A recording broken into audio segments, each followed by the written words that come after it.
Located on 225 acres in Garden City, Long Island, Nassau Community College, a member of the State University of New York system, has close to 20,000 students attend the school each year. The college mascot is Leo the Lion, and these are his stories of the school's absolute best and brightest who have graduated over the past 50 plus years. So let's catch up together as the Alumni Association of Nassau Community College proudly presents Lion Tales on the voice of Nassau Community College, 90.3 WHPC. Welcome to Lion Tales. My name is Dr. Lynnda Nadien. I am a director on the board of the Alumni Association at Nassau Community College and a proud graduate. I am here to celebrate the successes of our alum, and together we will share stories that will inspire, uplift, and often amuse you. Each week, I will introduce you to alumni of Nassau Community College interested in sharing their experiences while attending the college and the secrets to their success. Look for many new and exciting events on the Alumni Association social media pages, or share your exciting news with our alumni news on Facebook, Instagram, or our webpage at ncc.edu/alumni. Or find me on Twitter at Dr. Lynnda Nadien. Did you know Leo the Lion is the mascot for Nassau Community College? Lions are ruled by Leo and fire. The male lions represent pride while the females stand for teamwork. Together, we are Lion Tales. Today, I'd like to welcome to Lion Tales Sandra Hurvey Hall, class of 2000. Sandra Hurvey Hall is a motivational speaker, stand-up comedian, and the founder and CEO of the Nenniel Hurvey Scholarship Foundation. She is an educator, community activist, moderator, life coach, and her focus is on providing workshops throughout the county on mental health, suicide prevention, and youth education. Sandra is a New York City Department of Education teacher with a master's from Hofstra University. She mentors many high school students and provides panel discussions and workshops for educators related to mental health, suicide prevention, and how to assist individuals in crisis. Sandra works tirelessly to support her community, and this includes animal activism, community cleanup, and following procedures as per the county for many areas. She volunteers at many local schools and churches and spreads her philosophy of never surrender and find peace, P-E-A-C-E, without the pieces, P-I-E-C-S. Welcome to Lion Tales, Sandra Hurvey Hall, class of 2000. Yes. Tell us about your journey from Missouri to New York City and how that evolved. Well, growing up, I'm a military brat, and so my stepfather had family in Missouri. My mother married him and moved to Missouri. And there, Missouri was great growing up as a child. I had a wonderful elementary school education. Junior high school, it got a little rough around the edges. By the time I was 15 years old, I found myself pregnant with my oldest son. Oftentimes, we may think when you become pregnant the first time, well, you're done with that. You won't be doing that again. Well, at 17, I found myself pregnant again. Now, by this time, I'm moving out and I'm living on my own. There's no more school for me. By the time I was 19, I found myself pregnant again with my now daughter. Missouri wasn't so kind. Most of you have heard of Ferguson, Missouri. That's where I'm from. The racism is real in Missouri. It's very real. Even when I go home to visit, if you're next to a cop in a car, you feel the fear of being stopped and being arrested. There was a court case or something that my husband had, and the penalties that they wanted to give him was too stiff. And I said, you know what, we got to leave this place. And so at 19 years old, I packed up my husband, my two youngest sons, pregnant with my third child, my daughter, and we got on a Greyhound bus with fried chicken, oatmeal cookies, Vest sodas from Aldi's. I grew up with Aldi's, and we headed on a bus with about $130 in our pocket. And we ended up at Port Authority. But you knew you had to go. I had to leave Missouri. Yeah. Being born in England, I was born in a foreign land anyway. Yeah. So coming to a place like Missouri, my high school friends always tell me that I was a big fish in a little lake. And it was a nice place to live, but it was a simple way of living. And as you got older, the racism was real, getting a job, penalties in school. Like here in New York, you're an educator, Dr. Nadien. If a child does something, they may be suspended from high school, or maybe they got what we call a superintendent's suspension, but they're welcome to come back the following year. Yes.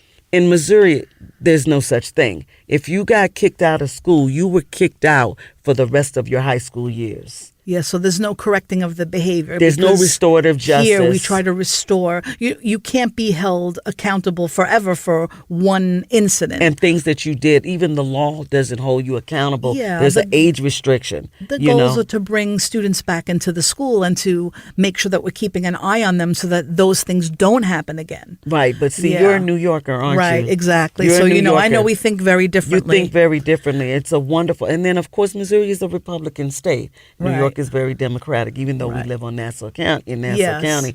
But I tried to go back, and when my mother sent me to live with my father when I was about 14, my biological father, who lived here in New York, in Parkchester at the time, and I had never saw my father. So you're growing up like many girls and boys. They don't live with their father. Maybe they never met him. So at 14 years old, I was the first of my two brothers who belonged to my dad. We shared the same mom and father to meet my father. And it was his wife that pushed for me to come. But he was living a completely different life. He didn't have time to raise a child. So they sent me to Long Island to live with an aunt in Brentwood. They needed my dad to register me for school, and he never came. So after about 9 months, I told my aunt, just send me back home to Missouri. So when I went back home, 2 years later, I ended up pregnant again. I decided I can go back to New York when my husband was facing some stiff penalties for something so minute. I said, let's go back to New York. My aunt lives in Brentwood, Long Island, and I remember she lived by the Intamin's factory. So when we ended up at Port Authority, we told the cab driver, take us to Brentwood, 18 9th Avenue, Brentwood, Long Island. And when we got there, we got the shock of our lives, and so did the family. They had no idea we were coming. Wow. And so now you think about, being a young mom and having your children and doing this, really a relocation. Yeah. And what about the first time that you arrived at Nassau Community College? Oh, man, fast forward the tape. There's a lot of things that happened in between that. But I always knew, even though I didn't complete high school due to being a teenage mom and being refused entry, I always knew from my third grade teacher, Yvonne Ray, that education was important. And my mother at a young age taught me how to keep the books, when you pay bills at like 9 and 10. So I had good secretarial skills. I was always good with reading and spelling.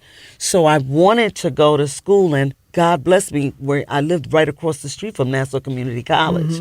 And I came and I wasn't matriculated, and they said, you can become matriculated. If you get 23 credits, we'll matriculate you.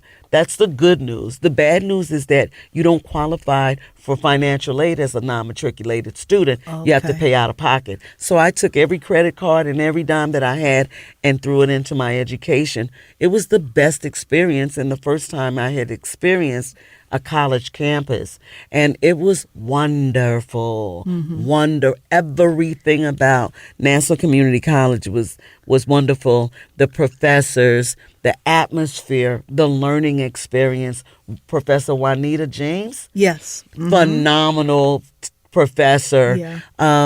Making friends, sitting. It was almost like an extension of high school. I was in class with a lot of young people because I went during the day. And I learned a lot. I took communication courses, some liberal art courses, and it started me on my way to becoming a scholar. There was always food. So I remember that. Like sometimes you get to school and you're like, oh man, just like the kids in our classrooms, right? They're hungry. They're hungry. And so I'm like, God, I didn't get a chance to make snack today. I had to take one of the kids to childcare or something. Because by this time I have 4 children. Right. By the time I reach here, I have 4 children. And thank goodness they had the greenhouse daycare here at Nassau. It's right next door now. Right next door. Yeah. The best child care that a mother could ever get. Everything that I needed, I got here. Food, education, love, and child care. You are listening to Lion Tales on the voice of Nassau Community College, 90.3 WHPC. My name is Dr. Lynnda Nadien, and our guest today is Sandra Hurvey Hall, proud Nassau Community College, class of 2000.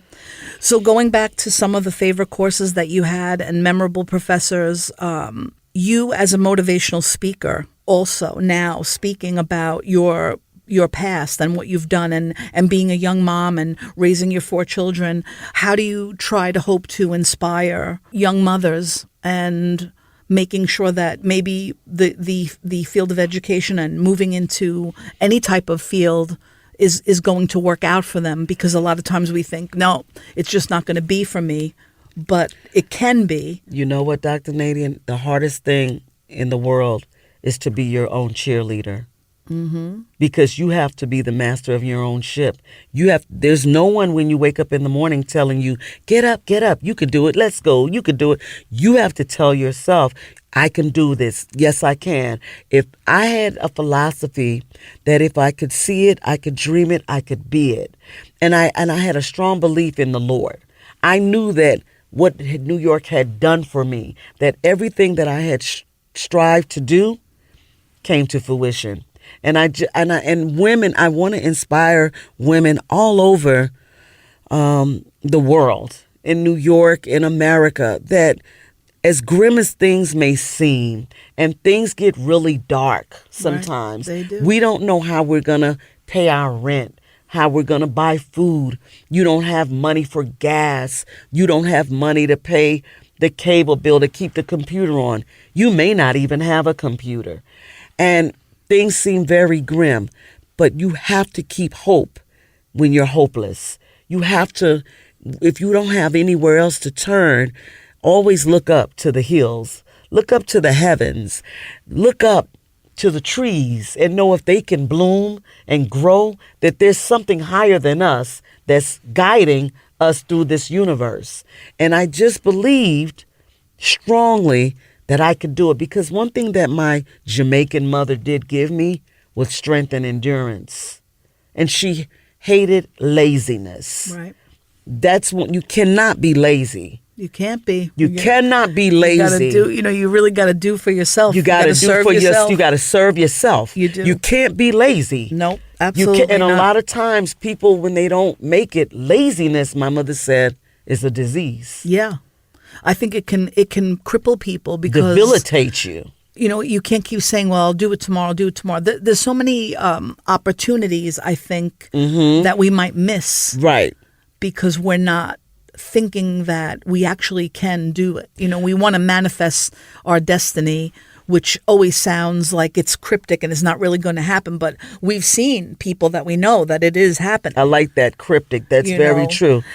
So now when you tell us about the foundation, the Nenniel Hurvey Foundation, and how this has assisted our youth in the community and what it means to you and how it came about. Well, the Nenniel Hurvey Scholarship Foundation came about due to me losing my 16-year-old son to suicide. And I wanted to keep my son's name alive. That was part of the healing mechanism, is to do something that could leave a legacy, keep his name alive. Because as a mother, you're not supposed to bury your children. No. Your children are supposed to bury you as a parent. And when you find yourself burying your child, it can be debilitating. It can kill you.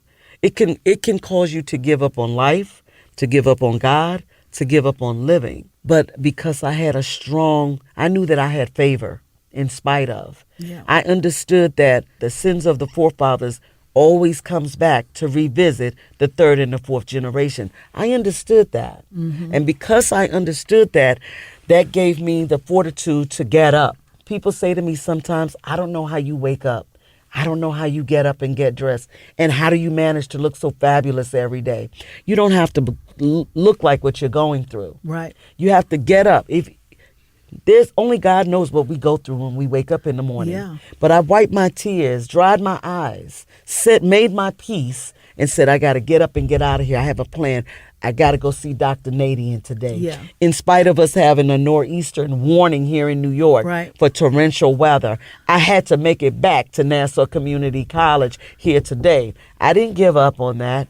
And when Nenniel Hurvey, my son, passed away, it was something that there's a shame to suicide. Yes. There's a shame to it. Especially in the Black community. There's a shame to mental illness. There was. Now, people are speaking more about mental health, those buzzwords, Yes. transparency. Now all of a sudden people are jumping on it, on the bandwagon. But in the Black community, that boy don't need any medicine. He need his butt whooped. You putting him on medicine, he didn't even want to take the medicine. Right. At the end of the week, he would give me a pill jar and said, here's all the pills that you gave me. I just wanted to show you that I could do well in school. I don't need this. And we've done a lot of research in terms of Black males and suicide because, again, it's like a taboo subject. It's like under the carpet. But we found out through doing some research and information, let's say Morehouse College, they have a high rate of suicide for males. For Black males. Black males in that age group, and that is a historically Black college. It's not being explained properly. And now, what's happening now is mental health is so talked about, but I want it to be spoken about in a way where you really can assist the youth and give them the help that they need so that we're not in situations where there's a misunderstanding about it. That's a very good point that you're making. A very good point. And I think that when you see, let's just say TikTok, for example, there's a lot of videos. There are a lot of young people putting up videos where they're crying out for help. They're speaking into the video, and I'm watching them, and I'm thinking, you want to give them a positive little affirmation in the text back to them. Yeah. Keep the faith, and right. But exactly. then again, you're responsible because you don't want them to do something that maybe they would regret later. You want it to be like a way to assist and to help someone in crisis. And you'd be surprised. There's a video up.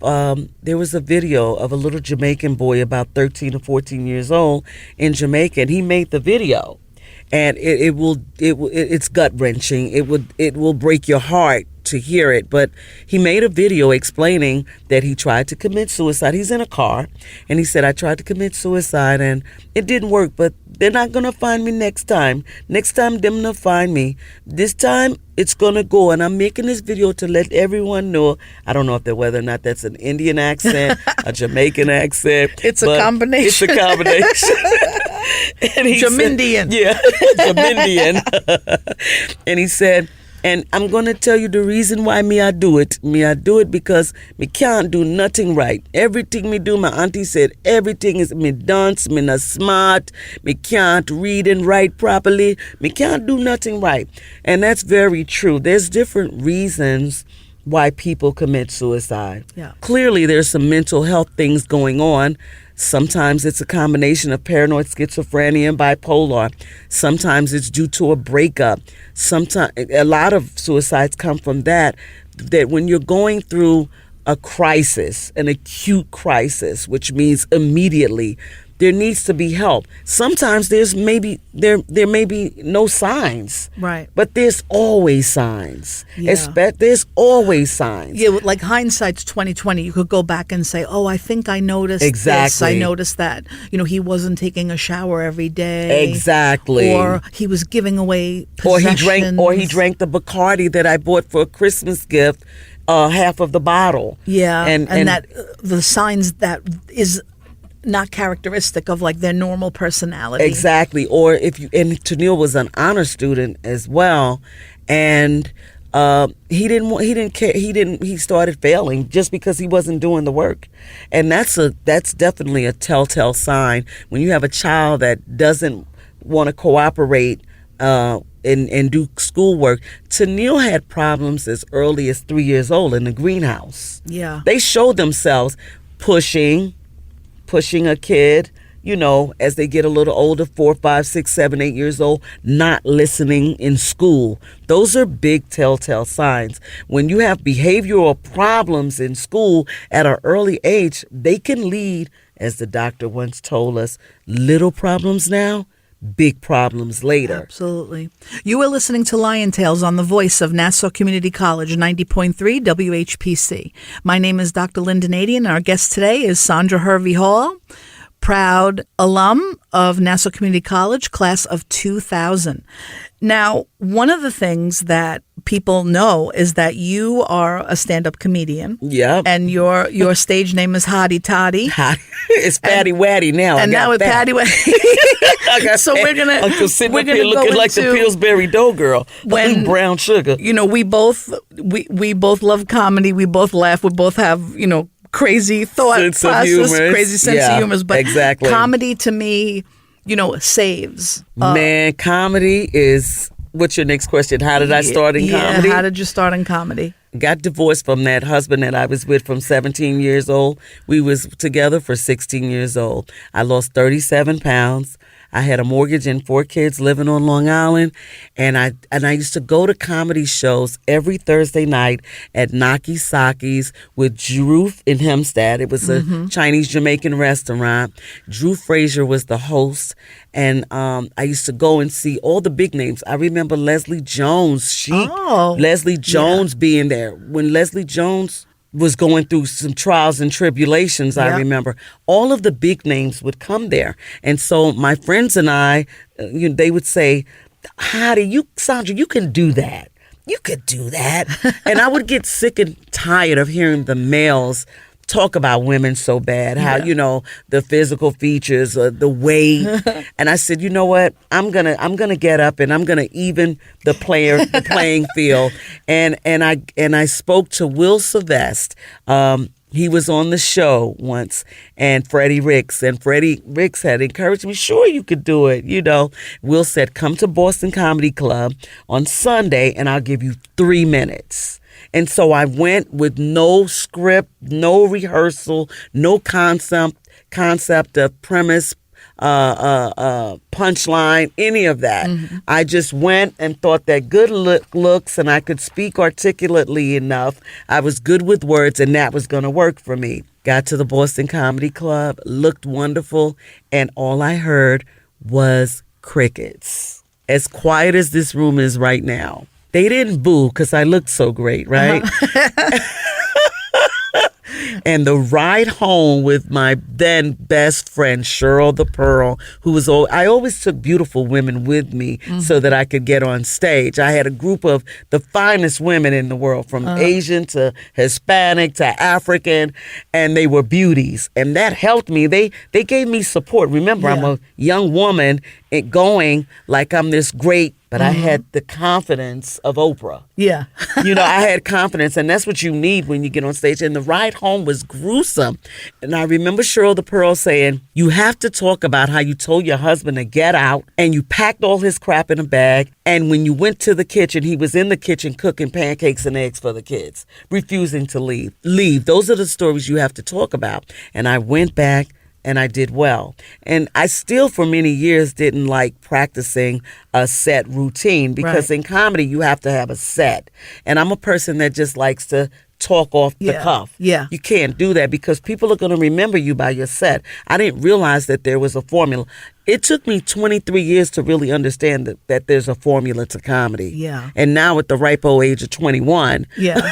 And now the overlapping between comedy and teaching. That I started off working in the school system in the lunchroom with a lot of other housewives because I didn't trust anyone with my kids. I had a difficult childhood, and I didn't trust anyone with my children. So the school was the safest place for me to go and be, so that I could be off when they were out of school. I would be out of school. They got out at 3. I got out at 12. I was doing lunch duty. Yeah. I did that for a few years, and I remember Shirley Martin, the former principal of Northern Parkway School, said to me, in Uniondale. Excellent, amazing principal. Excellent. Well, I got a good story about her, too. I remember I had whooped my daughter, and my husband and I were going to counseling, and the belt had kind of caught her, somewhat like those kids we were talking about. Yes. And so I had talked about it in counseling. My husband had talked about it in his session, and they said, we have to go and report this. So they called and told me what they were doing. I flew to Northern Parkway, and my daughter wasn't listening to the teacher at the time, and she was like, my mother didn't do anything to me. She didn't do anything. But Shirley Martin really helped me in that situation by speaking up for me as a good mother and a good person that would never harm their children. So, as I digress, what was I saying? About the overlap between the comedy and the teaching. So Shirley Martin saw me. I started working extra hours at the high school, doing security, doing office work. And Shirley Martin looked at me one day and she said, you're better than this. You need to become a teacher. I'll give you a job. Go to school, get your education. So I started to come to Nassau. And Pearl Lewis, there was a math test I had to take. Yeah. I was great with words, but I was terrible in math, and I was scared to death. Yeah. And Pearl Lewis, Pat Jackson, who was these names. Yes. Sharifa Jackson's mother. Yeah, these are people that motivated you. These were teachers and chair people that helped me, and they would tutor me on their prep in the hallway. All right, this is how you use the exponent calculator. This is what you do to do this and do that.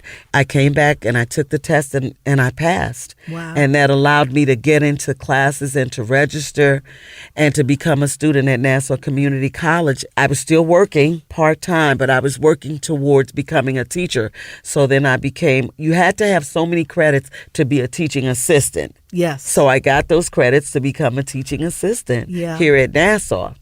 And that's what, a lot of people, even for me, I started out with, working in the pre-K type of setting where I was a teaching assistant. I drove the school bus, all these little things. Right, and then you start thinking back. Right, wow. You didn't even remember that you drove the bus. So when people talk about that, I'm like, oh no, I know what it's like to be on the bus. To drive the bus. Driving the bus with a whole bunch of little babies on it. So your primary goals, like in terms of work and play at this point now, and you've come a long way. Yes, I have. And I have definitely come a long way. It's sometimes I look at my life and I go, ooh, how did I make it? You spread a lot of love and inspiration to other people because they come to the comedy show. They see the amount of time you put into the foundation, keeping your son's memory alive, and also helping other families that have gone through this too. Yeah. And now you're at a point where we're coming out of this pandemic.